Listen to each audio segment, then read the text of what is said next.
Ayan, meron tayo dito kumukulo ng tubig. Lagyan natin ng mantika at asin.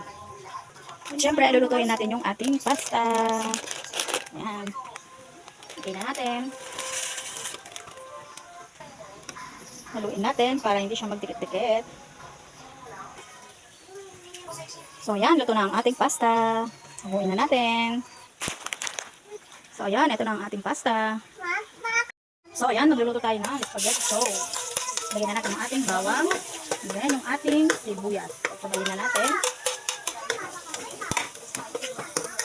Lagyan na natin yung ating giniling.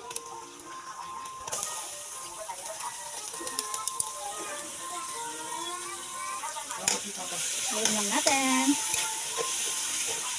Tayin lang natin itong mag-golden brown. Lagay na tayo ng paminta.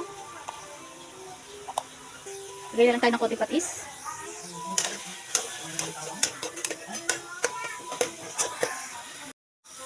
So ayan, kapag nag-spring na, lagyan na natin yung ating mga hotdog.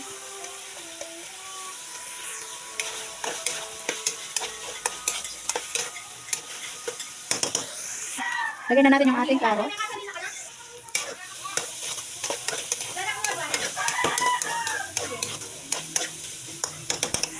Lagyan na natin yung ating spaghetti sauce. Mix lang natin.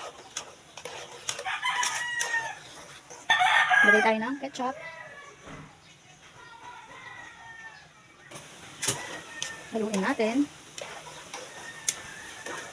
Lagay tayo ng konting water.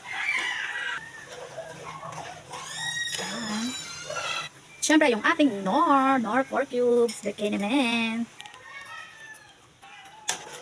Haluin. Tayo natin kumulo. Tingnan natin ang 1 kutsarang sugar. Haluin natin. So, ayan. Luto na ang ating spaghetti sauce.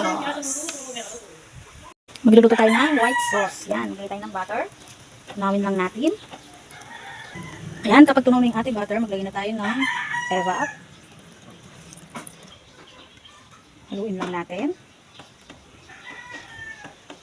At syempre, maglalagay tayo ng cheese. And then, cheesy melt yung ating lalagay. Ayan lang natin itong matunaw. Haluin lang natin hanggang sa matunaw yung cheese. Lalagay tayo ng paminta. Lalagay tayo ng asukal. 2 kutsara. Then, mix. Haluin. So, ayan. Luto na ang ating white sauce. Paghalo na natin yung ating pasta tsaka yung ating spaghetti sauce.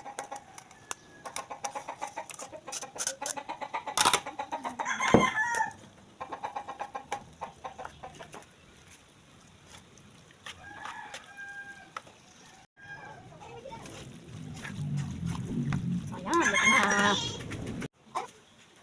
Lagyan natin ang white sauce. Kumapot na yung white sauce, guys. Ito na ang ating macaroni, spaghetti. Let's eat!